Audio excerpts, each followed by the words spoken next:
Hi viewers, నేను మీ doctor Radhikarani Akkineni, fertility specialist at doctor Radhika's fertility centre Kukatpally.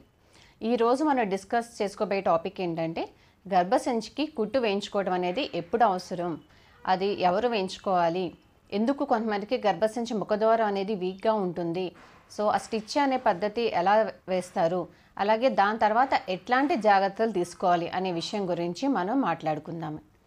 ఈ బొమ్మలో చూస్తే కన్నా ఇదంతా గర్భసంచి. ఇక్కడ నుంచి ఇక్కడ ఉండేదాన్ని మనం సర్విక్స్ అని పిలుస్తాం అనమాట. సర్విక్స్ కొంత భాగం ఏమో గర్భసంచి లోపల పైన ఉంటుంది, కొంత భాగం మాకు కింద, మేము పేషెంట్ పర్స్పెక్టివ్ ఎగ్జామినేషన్ చేసేటప్పుడు మాకు ఇక్కడ కింద కనిపిస్తుంది అనమాట సర్విక్స్ అనేది. మనకి ప్రెగ్నెన్సీలో సర్విక్స్ అనేది చాలా క్రూషియల్ రోల్ అనేది ప్లే చేస్తుందండి. ఎందుకంటే మనకి ప్రెగ్నెన్సీ అనేది మనకి 40 వారాలు కదా. సో మనకి బేబీ నెలలు నిండే ఉంది, లోపల గర్భసంచి లోపల బేబీ, మాయ, అలాగే ఉమ్మనీరు ఇవన్నీ కలిపి మనకి కనీసం ఒక 4 నుంచి 4.5 కిలోల వరకు బరువు ఉంటుంది. సో ఇంత బరువుని ఈ 40 వీక్స్ ఆఫ్ ప్రెగ్నెన్సీ జాగ్రత్తగా మోసుకొచ్చేది ఈ కింద ఉన్న ఈ సర్విక్స్ అనే భాగం మాత్రమేనండి. సో అందుకని సర్విక్స్ స్ట్రెంగ్త్ అనేది మనకి ప్రెగ్నెన్సీ టైంలో మనకి చాలా ఇంపార్టెంట్. మనకి ఎప్పుడైనా ఈ సర్విక్స్ ఏమన్నా దాని బారు తక్కువ ఉన్నా కానీ, ఒకవేళ ఇది ఎప్పుడైనా సర్విక్స్ ఇక్కడ క్లోజ్ అయి ఉంటుంది మనకి, అది అట్లా మూసుకొని లేకపోయినా కానీ వాళ్ళకి ఏంటంటే అబార్షన్స్ అయ్యేది రిస్క్ అనేది ఎక్కువ ఉంటుందన్నమాట. ఇప్పుడు మనం నెక్స్ట్ తెలుసుకోబోయేది ఏంటంటే ఎందుకు కొంతమందికి ఈ సర్విక్స్ అనే దాంట్లో ప్రాబ్లం వస్తుంది అనేది. కొంతమందికి ఈ సర్విక్స్ వీక్నెస్ కానీ, సర్విక్స్ లెంత్ తక్కువ ఉండటం కానీ ఈ ఒక్కొక్కసారి వాళ్ళకి పుట్టుకతోనే వస్తాయన్నమాట వాళ్ళకి. సో వాళ్ళ ఫ్యామిలీలో జీన్స్లో కానీ ఇట్లాంటి ఏమైనా అంటే సర్విక్స్ తయారయ్యే జీన్స్లో ఏమన్నా వాళ్ళకి ప్రాబ్లం ఉండొచ్చు. సో వాళ్ళ పుట్టుకతోనే లెంత్ తక్కువ ఉంటుంది, లేదా సర్విక్స్ అది క్లోజ్ అయి ఉండాలనుకున్నాం కదా, అట్లా లేకుండా వాళ్ళకి కొంచెం తెరుచుకొని ఉంటుందన్నమాట వాళ్ళకి. లేదా కొంతమందికి ఒక్కోసారి ఏంటంటే గర్భసంచికి అబ్నార్మాలిటీస్ ఉంటాయి. గర్భసంచి పూర్తిగా తయారవకపోవడం కానీ, ఒక్కోసారి చిన్నగా ఉంటుంది, లేకపోతే ఒక గర్భసంచి బదులు వాళ్ళకి ఒక్కొక్కసారి 2 ఉంటాయన్నమాట. అలా ఉన్న వాళ్ళకు కూడా ఏంటంటే కింద సర్విక్స్ అనేది స్ట్రాంగ్నెస్ అనేది ఉండదు దానికి. దీంతోపాటు కొంతమంది వాళ్ళ తల్లి గర్భంలో వాళ్ళు ఫీటస్గా పెరుగుతున్నప్పుడు వాళ్ళ మదర్ ఏమన్నా కొన్ని రకాల డ్రగ్స్కి ఏమైనా ఎక్స్పోజ్ అయినప్పుడు కూడా ఈ తయారీలో వాళ్ళకి ఏమైనా ఇష్యూస్ అనేవి రావచ్చు అనమాట. దీంతోపాటు మీరు అంతకుముందు ఏమన్నా మీరు సర్విక్స్ పైన సర్జరీస్ అయినప్పుడు, లేదా ఏమైనా రిపీటెడ్ డిఎన్సీస్ చేయించుకున్నా, లేదా ఒక్కోసారి అబార్షన్స్ కూడా కొంతమంది ఒక్కోసారి క్లీనింగ్ పద్ధతికి వెళ్తారు. అవి ఏమైనా మీరు క్వాలిఫైడ్ డాక్టర్తో కాకుండా మీరు ఏమైనా నాన్ మెడికల్ వాళ్ళతో ఏమైనా చేయించుకొని ఆ టైంలో ఏమైనా ఇంజురీస్ అయినాయి అనుకోండి, అలాంటి వాళ్ళకు కూడా సర్విక్స్ అనేది వీక్ ఉంటుందన్నమాట. దీంతోపాటు ఇంకా కొన్ని మన కారణాలు ఏంటంటే ప్రీవియస్ ఏమైనా నార్మల్ డెలివరీస్ అప్పుడు సర్విక్స్ ఏమైనా టేర్ అయి ఉందనుకోండి ఆ టైంలో, అలాంటప్పుడు కూడా దానికి ఉండాల్సిన స్ట్రెంత్ అనేది ఉండదన్నమాట.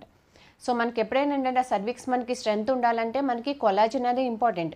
ఇప్పుడు బాడీలో మనకి స్కిన్కి అయినా కానీ హెయిర్ స్ట్రెంత్ కూడా కొలాజిన్ అనేది ఇంపార్టెంట్ అనమాట. కొంతమందికి బై బర్తే కొలాజిన్ అనేది తక్కువ ఉంటుంది ఆ ఏరియాలో. అలాగే కొంతమందికి వాళ్ళకి కనెక్టివ్ టిష్యూ డిజార్డర్స్ అని ఉంటాయి. సో అలాంటి వాళ్ళకు కూడా ఈ సర్విక్స్ అనేది వాళ్ళకి వీక్నింగ్ అనేది ఉంటుందన్నమాట. నెక్స్ట్ మనం తెలుసుకోవాల్సింది ఏంటంటే ఈ సర్వైకల్ స్టిచ్ అనేది ప్రెగ్నెన్సీలో ఎప్పుడు వేస్తారనేది. యూజువల్గా మనం సర్వైకల్ స్టిచ్ ఏంటంటే మనం 3rd మంత్ 12 వీక్స్ కంప్లీట్ అయినాక వేస్తాము, కానీ అప్ టు మీరు 24 వీక్స్ వరకు వేయించుకోవచ్చు అనమాట. సో మనకి 12 వీక్స్ ఆఫ్ ప్రెగ్నెన్సీ అప్పుడు మనకి ఎన్టీ స్కాన్, డబుల్ మార్కర్ అనే టెస్ట్ ఉంటాయి.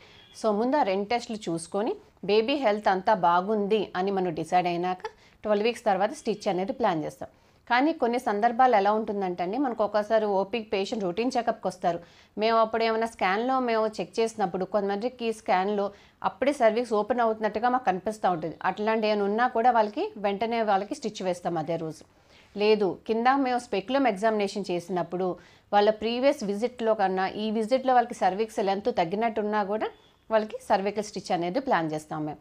ప్లస్ కొన్నిసార్లు ఒక్కోసారి పేషెంట్ అంటే ఎమర్జెన్సీకి వస్తారన్నమాట వాళ్ళు, ఇది కింద నుంచి ఏమన్నా వైట్ డిశ్చార్జ్ లాగా ఎక్కువ అవుతుందని కానీ అలా వచ్చి మేము కింద టెస్ట్ చేసినప్పుడు అప్పటికే ఒక్కోసారి సర్వీస్ కొంచెం ఓపెన్ అయ్యి బయటికి మెంబ్రెన్స్ కూడా వస్తూ ఉంటాయి. వాళ్ళకి ఏంటంటే మేము రెస్క్యూ సర్క్లాజ్ అని అప్పటికప్పుడు ఎమర్జెన్సీలో ఆ మెంబ్రెన్స్ని లోపలికి పుష్ చేసి వాళ్ళకి సర్క్లాజ్ అనేది చేస్తాం అనమాట. సో సర్క్లాజ్ పద్ధతి అనేది మీకు ఎటువంటి పెయినే ఉండదండి. మీరు అసలు ప్రొసీజర్ గురించి అసలు ఏం భయం పెట్టుకోవద్దు. సో మీకు సర్క్లాజ్ స్టిచ్ వేసేటప్పుడు ఏంటంటే మేము అనస్థీషియా మీకు మైల్డ్గా సెడేషన్ ఇచ్చి మీరు కొంచెం నిద్రలోకి వెళ్ళినాకి కింద నుంచి వెజైనా రూట్ ద్వారా కుట్ అనేది వేస్తామన్నమాట మనం. సో ఇది డే కేర్ ప్రొసీజర్. మీరు హాస్పిటల్లో ఒక రోజంతా అడ్మిషన్ కూడా అవసరం లేదు. కుట్టు వేయించుకొని ఒక 2-3 గంటలు మీరు హాస్పిటల్లో ఉండి మీకు ఒకసారి సెడేషన్ మొత్తం అంతా తగ్గినాక ఏదైనా ఫుడ్ తీసుకొని కింద బ్లీడింగ్ కానీ అట్లాంటి ఇష్యూస్ ఏమీ లేకపోతే మీరు హ్యాపీగా ఇంటికి వెళ్ళిపోవచ్చు మీరు. సో మనం ఇప్పుడు మనం సర్క్యులర్ యూజువల్గా మనం కిందను చేస్తాం, కానీ కొంతమందికి ఒక్కోసారి ఇదే సర్వైకల్ స్టిచ్లు మనం అబ్డామెన్ నుంచి కూడా వేయాల్సి వస్తుంది బై లాప్రోస్కోపీ మెథడ్ అన్నమాట. దాన్ని అబ్డామినల్ సర్క్యులాజ్ అంటాం అన్నమాట. ఒక్కొక్కసారి కింద సర్క్యులాజ్ మేము స్టిచ్ వేసినా కొంతమందికి ఒక్కోసారి లూజ్ అయిపోవచ్చు, లేదా ఒక్కోసారి కొంతమందికి సర్వీక్స్ చాలా షార్ట్గా ఉంటుంది, అప్పుడు కింద నుంచి ఒక్కోసారి స్టిచ్ వేయలేకపోతాం అనమాట. అలాంటి వాళ్ళకి, లేదా ఒక్కోసారి సర్వైకల్ స్టిచ్ వేసినా కూడా ఫెయిల్ అయ్యి వాళ్ళు అబౌట్ అయినా, ఇలాంటి వాళ్ళకి ఏంటంటే నెక్స్ట్ ప్రెగ్నెన్సీ వాళ్ళు ప్లాన్ చేసుకోవడానికన్నా ముందే అబ్డోమెన్ బై లాప్రోస్కోపీ మెథడ్తో సర్క్యులాజ్ వేసి అప్పుడు వాళ్ళని ప్రెగ్నెన్సీ అనేది ప్లాన్ చేసుకోమంటాం అనమాట.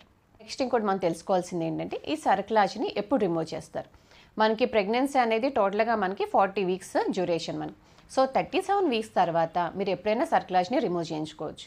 లేదు ఎప్పుడైనా పేషెంట్ తను లేబర్ పెయిన్స్తో వచ్చారనుకోండి, వెంటనే కింద స్టిచ్ని రిమూవ్ చేస్తాం అనమాట. లేదు మనం ఎప్పుడన్నా ఎలెక్టివ్ సిజేరియన్ సెక్షన్ ప్లాన్ ఉన్నప్పుడు ఏంటంటే పేషెంట్కి అనస్థీషియా ఇచ్చినాక ముందు కింద నుంచి కుట్టు తీసి అప్పుడు మేము పైనుంచి వాళ్ళకి సిజేరియన్ సెక్షన్ చేసి బేబీని తీస్తాం అనమాట మనం. సో మన సర్క్యులాజ్ అయినాక మనం ఎటువంటి జాగ్రత్తలు తీసుకోవాలి. సో సర్క్యులాజ్ అయినాక మీరు అదే రోజు ఇంటికి వెళ్ళిపోవచ్చు. ఇంటికి వెళ్ళినాక కొంచెం బెడ్ రెస్ట్ అనేది తీసుకోండి, ఎందుకంటే కింద మనం వేసిన స్టిచ్ అవన్నీ హీల్ అవ్వడానికి మనకు ఒక 10 days టైం పడుతుంది అనమాట. మీ పార్ట్నర్తో సెక్షువల్ ఇంటర్కోర్స్ అనేది మీరు ఉండొద్దు.